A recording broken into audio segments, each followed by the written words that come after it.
durante 29 años. Desde el año 69, que fue cuando alguien registró que había recibido el subdiaconado, subdiaconado y lo subrayó, hasta el año 1998, cuando ya fue arzobispo de Buenos Aires. Y entonces ya en el año 98 ya anotaron todo.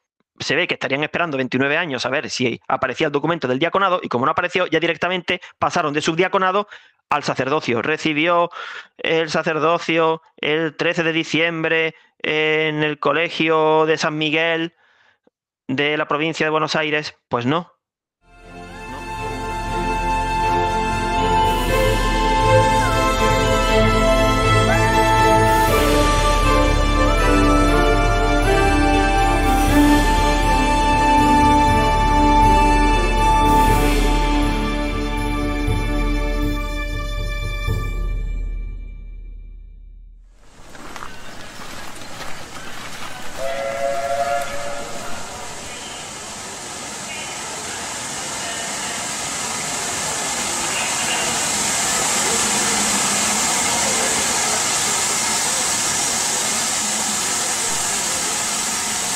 Señores pasajeros del tren Umbe, sepan que Nuestra Señora, la Virgen pura y dolorosa, reina de los apóstoles y profetas, va subida en él.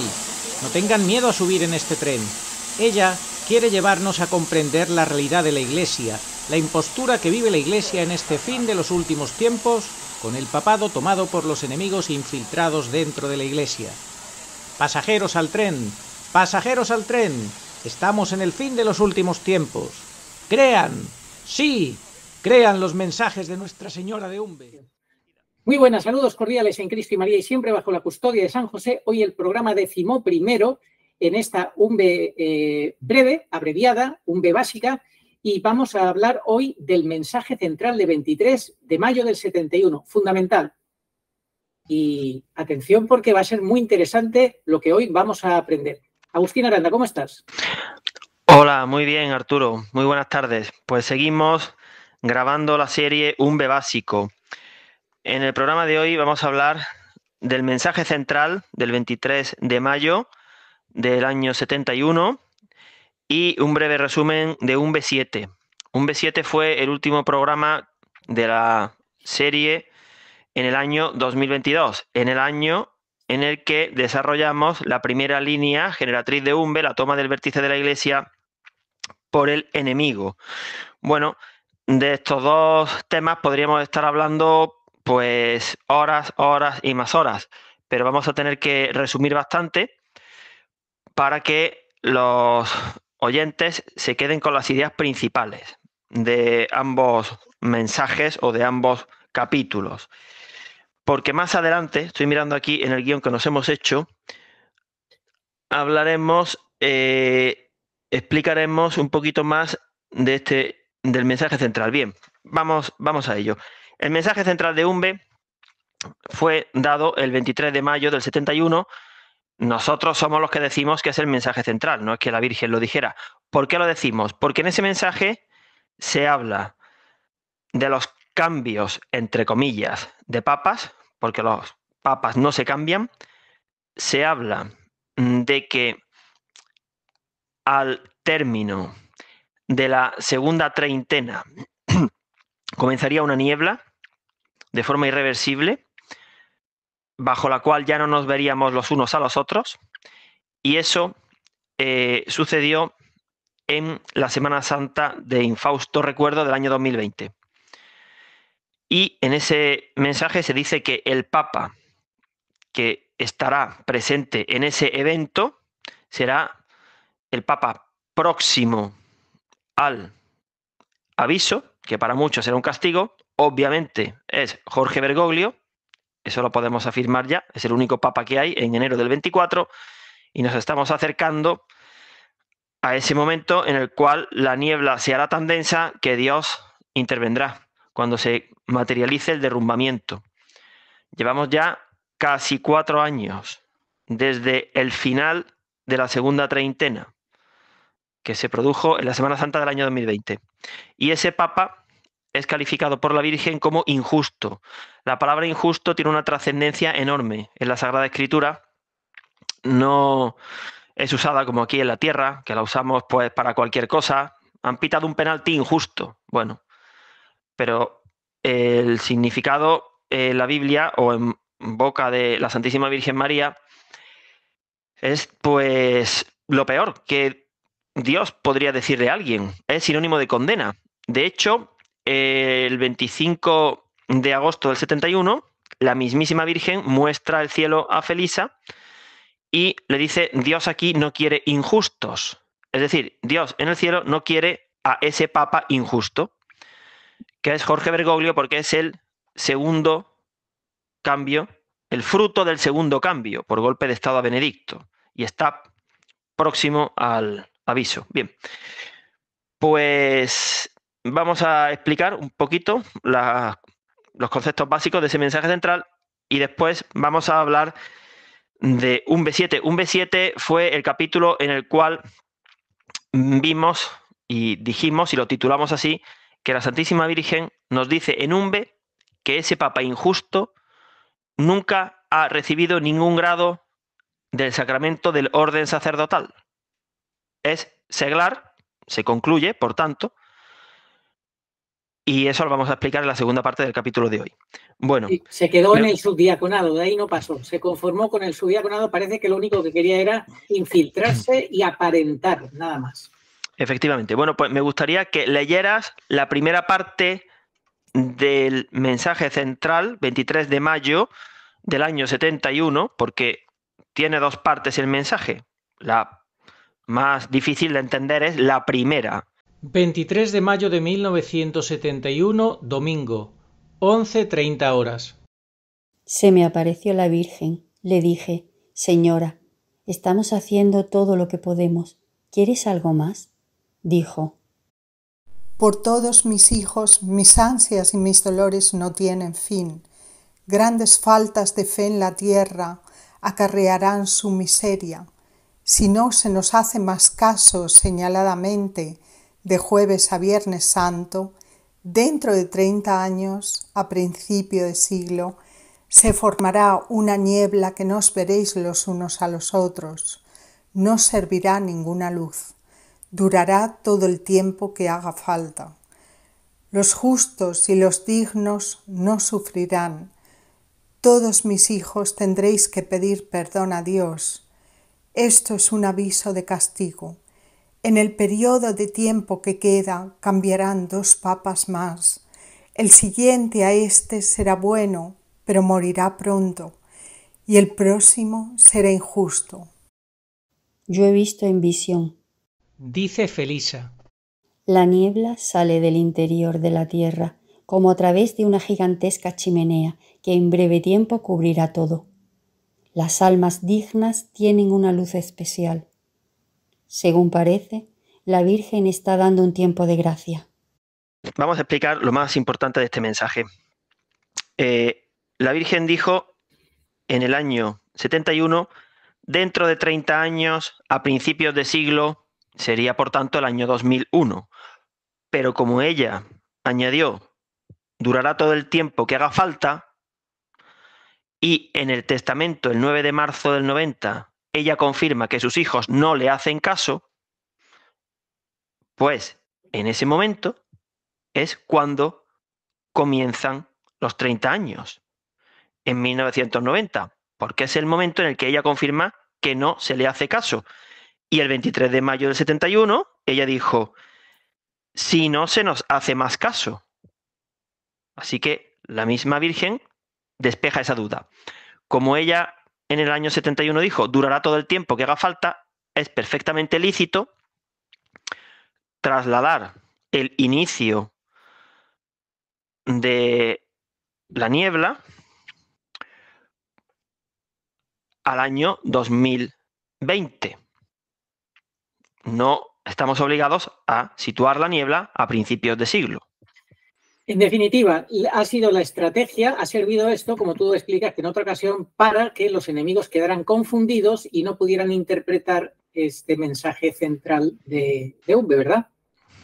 Efectivamente, la Virgen, sin mentir, por supuesto, la Virgen jamás de los jamases puede decir algo que parezca una mentira. pero ella tuvo que encriptarlo, darlo de una forma tal que no solamente no fuera fácil de entender, sino que disuadiera a todo aquel que antes de tiempo tratara de tumbar las apariciones de Umbe, de ni siquiera intentarlo, porque aparentemente eran fallidas. Viendo este mensaje, ya cualquier enemigo de la Virgen, en el año 2020, por ejemplo, o 21, que fue realmente cuando se pudo entender, pues a simple vista diría, bueno, podemos estar tranquilos porque es verdad que la Virgen habla de un papa injusto, de cómo va a estar la Iglesia, pero aquí hay un fallo que además es imposible de resolver porque nadie puede ir hacia atrás en el tiempo, ¿verdad? Nadie puede en el año 2020, 21, 22, retroceder y situarse a primeros de siglo para que se produzca una niebla. Como eso es imposible, pues estaban todos en parte que no lo entendían y en parte muy tranquilos, creyendo que por ellos no iba. Me refiero a la masonería eclesiástica. Sí, ya de paso recuerda al gran mariólogo, el catedrático Sánchez Ventura, que en su libro El agua seguirá sanando intentó descifrar este mensaje, explicarlo, atribuyéndoselo a Juan Pablo II y claro, sabía que eso era muy raro, se chocaba, se daba cabezazos contra la pared, ¿verdad? Sí, porque la palabra próximo es la clave. Por un lado, se habla del próximo cambio y por otro lado, el Papa próximo en el tiempo al aviso. Nosotros vimos la segunda acepción, el Papa que está próximo en el tiempo al aviso, que aunque Bergoglio no fuera el falso profeta, es indudable que Bergoglio sí está próximo en el tiempo al aviso, aunque falleciera hoy, cosa que no va a suceder, pero bueno, aún así, es el Papa próximo al aviso y es el próximo cambio perpetrado por la masonería eclesiástica, que tuvo como consecuencia, pues, que un papa injusto, reprobado de 9 maneras por la Santísima Virgen y para el cual no hay el menor atisbo de salvación, pues tomara el vértice de la Iglesia Católica. Y la visión de Felisa es fundamental. Ella vio que la niebla sale del interior de la tierra, la bestia de la tierra es el falso profeta. Es decir, que si Bergoglio no lo fuera, se está acercando muchísimo. Pensamos que si él no fuera el falso profeta, lo sería su sustituto. Bergoglio lo que sí tiene garantizado es ser él, el papa reprobado de 9 maneras, el papa injusto, que coincide con el destructor profetizado por San Francisco de Asís, el mal pastor de Zacarías, el obispo que presentaron al papa sin ninguna autoridad espiritual en visiones de Ana Catalina Emmerich. Bueno, pues todo eso confluye en Bergoglio, eso garantizado. Que luego además sea él o no sea el falso profeta, a nosotros eso no nos quita el sueño en absoluto. La Virgen nos ha blindado, la Virgen ni siquiera se ha molestado en entrar ahí, porque no puede haber ningún papa canónicamente válido elegido por cardenales después de Bergoglio. Así que ya la sucesión está terminada a la muerte de Benedicto. Sí, es el gran impostor que está liderando la gran impostura del 675, en la que ya hemos dicho muchas veces que está atravesando ya la Iglesia de lleno. 675 del Catecismo. Pues en la visión, Felisa vio cómo la niebla sale del interior de la tierra como a través de una gigantesca chimenea, lo cual evoca la fumata de la elección papal, la niebla que sale por la chimenea, la bestia de la tierra, que es el falso profeta, y la bestia del mar será el inicuo, el otro, y en breve tiempo cubrirá todo. En breve tiempo, desde la Semana Santa del año 2020, la cosa ha ido muy rápida.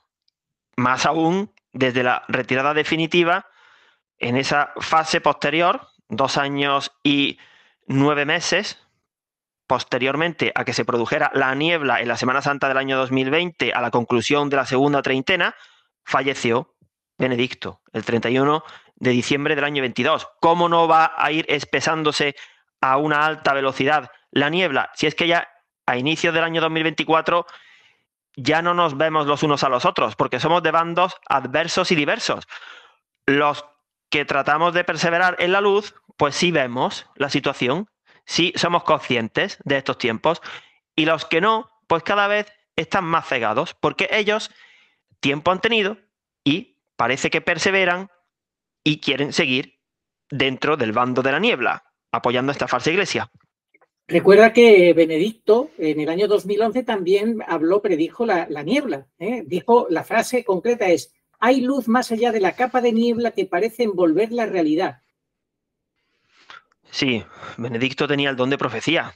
En el año 1969 profetizó que la iglesia de los últimos tiempos sería pequeña, parecería que iba a quedar reducida a la nada, y eso lo estamos viendo ya. La verdadera iglesia en número es muy pequeña hoy día. La mayoría de la gente es indiferente a lo que suceda en la iglesia, y de los que no son indiferentes, una gran parte no ve porque no quiere ver, porque tiene lazos humanos, tiene apegos, es modernista, es cobarde, es tibia, prefiere seguir en su posición, etcétera, etcétera. Así es, quien no ve hoy en día es porque no quiere ver, no porque nosotros no hayamos tratado de mostrar todo lo necesario que se tenga que saber para entender la realidad, como por ejemplo son las constantes estrategias masónicas que utiliza Jorge Mario Bergoglio, que lo hemos explicado ya en muchos programas. Así es. Bueno, pues en los minutos que quedan de este programa, pues vamos a hablar de otro tema diferente al del mensaje central, pero es tan importantísimo que veamos el alcance de la impostura, de la injusticia llevada a la máxima expresión. Al decir además injusto, es que no se ajusta al derecho canónico. Es un papa que conculca el derecho canónico, y hay un salmo que dice que el trono de Dios se asienta sobre la justicia y el derecho. Pues ¿hasta qué punto no va a pagar por su pena, en el mensaje en el que también la Virgen habla de sus hijos y habla de lo que va a pasar antes del aviso, catástrofes y enfermedades, en el mensaje del no diaconado, 8 de junio del 69, que fue el mensaje que dio lugar a lo que nosotros expusimos antes de un B7, que es de lo que vamos a hablar ahora. Y resulta que un B7 lo grabamos porque apareció un informe jurídico canónico anónimo firmado por un grupo llamado Simón Barjonás, que encaja perfectamente con lo que la Santísima Virgen Pura y Dolorosa ha dicho en Umbe. Y es que ese papa injusto, que pagará por su pena canónica y que no recibe en nombre de Dios el poder de bendecir a los fieles porque no ha recibido ningún grado del sacramento del orden sacerdotal, no es que la Virgen lo dijera, pero es una conclusión inmediata, que si fuera al menos diácono, es decir, si hubiera recibido el primer grado del sacramento del orden sacerdotal, aunque fuera satanista, estuviera en pecado mortal, masón o enemigo declarado, aún así Dios es fiel a su palabra y no retira la gracia de Estado, porque un sacerdote es sacerdote ad eternum. Y eso significa que es que no puede bendecir porque es seglar, no es ni siquiera diácono. Exactamente, se quedó en el subdiaconado, la Virgen nos lo ha dejado clarísimo, y ahora nos vas a explicar los tejemanejes que hizo Bergoglio para acudir a esa ordenación sacerdotal, que fue sin el diaconado y la convirtió en absolutamente ilícita, pero podía ser válida a pesar de todo. Porque nosotros entendemos que no solo fue ilícita, sino también inválida, por tanto, su ordenación quedó en agua de borrajas. La ordenación sacerdotal de Jorge Bergoglio es, sin lugar a dudas, ilícita.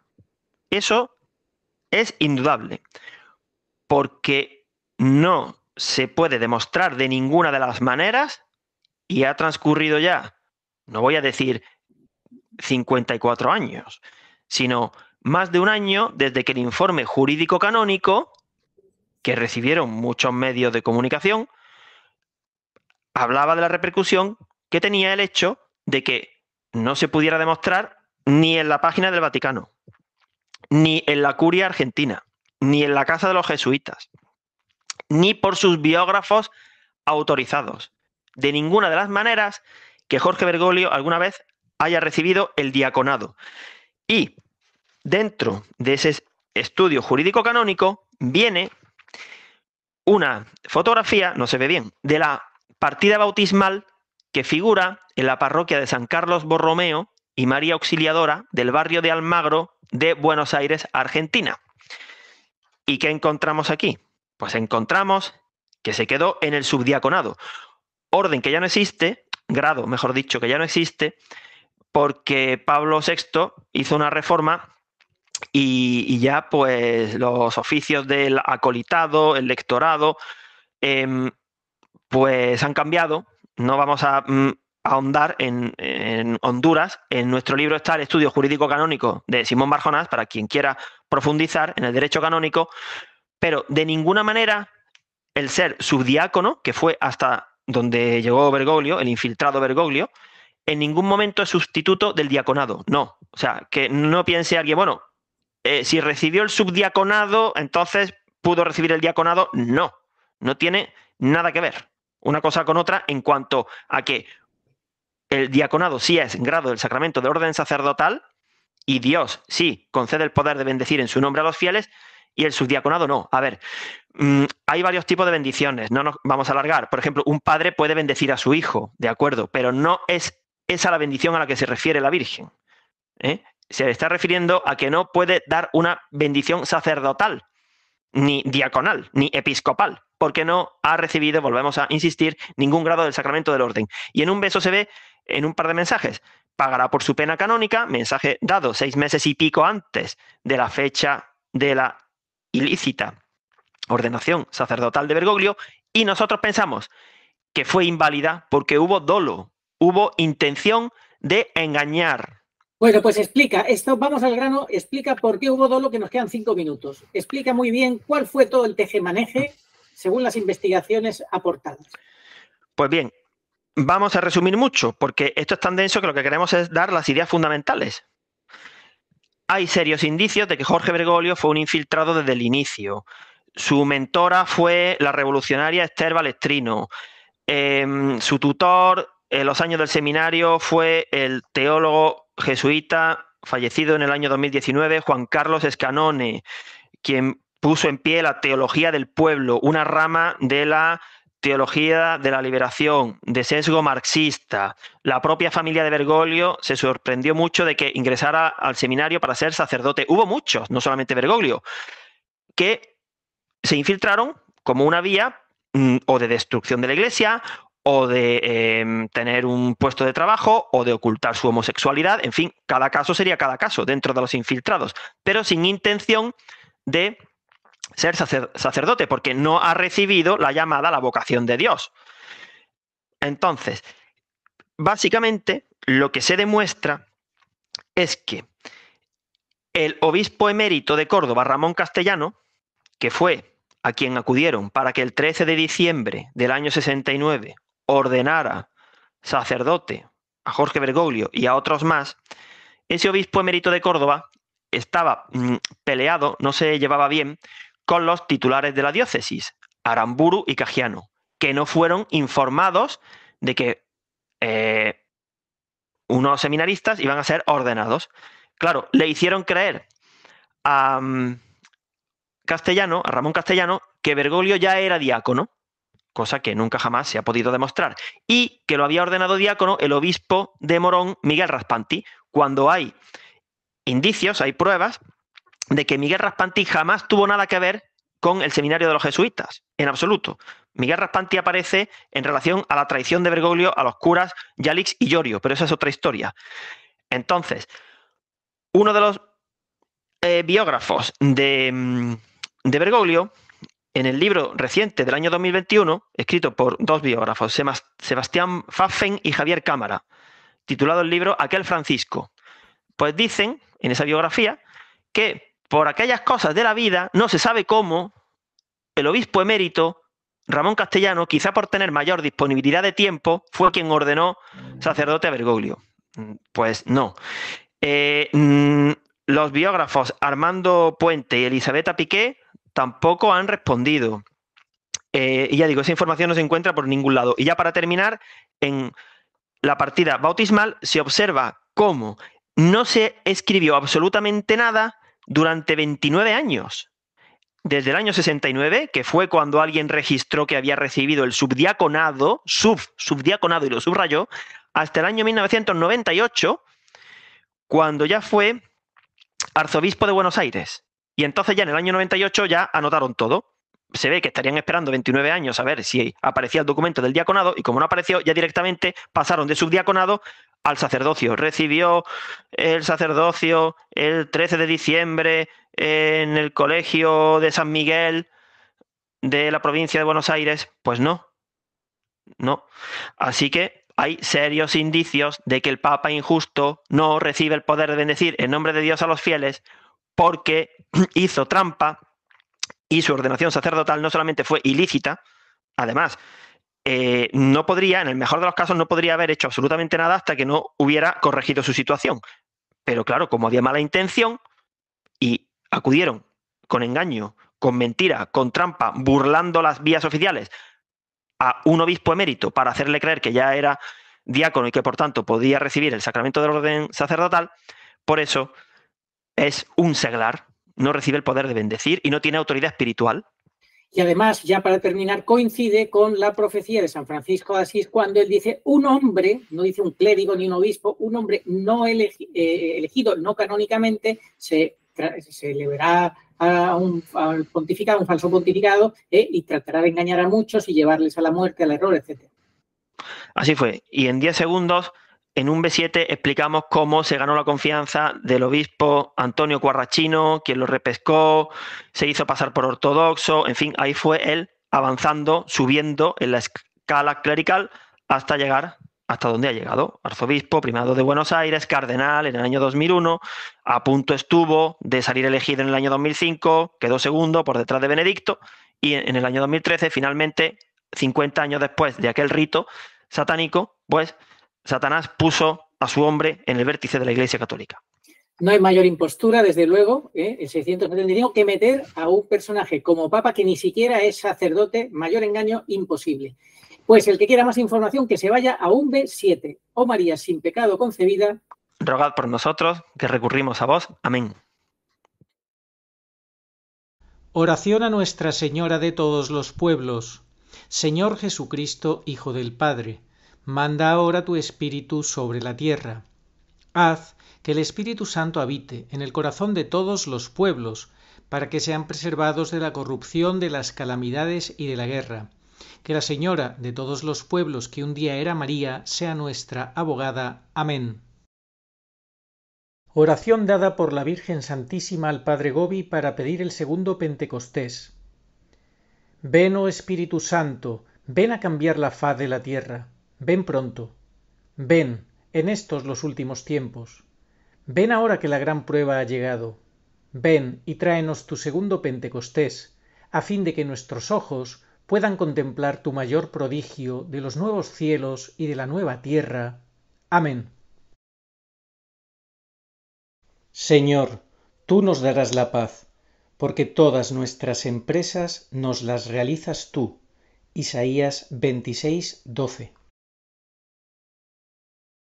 Ni ojo vio, ni oído oyó, ni mente humana puede imaginar lo que Dios tiene preparado para los que le aman. 1 Corintios 2:9. Estamos como ovejas sin pastor. Mateo 9:36. Pero Jesús cumple su promesa de no os dejaré huérfanos. Juan 14:18. Y viene a nosotros en este desierto de soledad y confusión por medio de su madre, la divina pastora, nuestra Madre y Señora, la Virgen pura y dolorosa en Umbe. Ella viene para toda la humanidad. Demos gracias a Dios y tomemos en serio sus avisos y enseñanzas.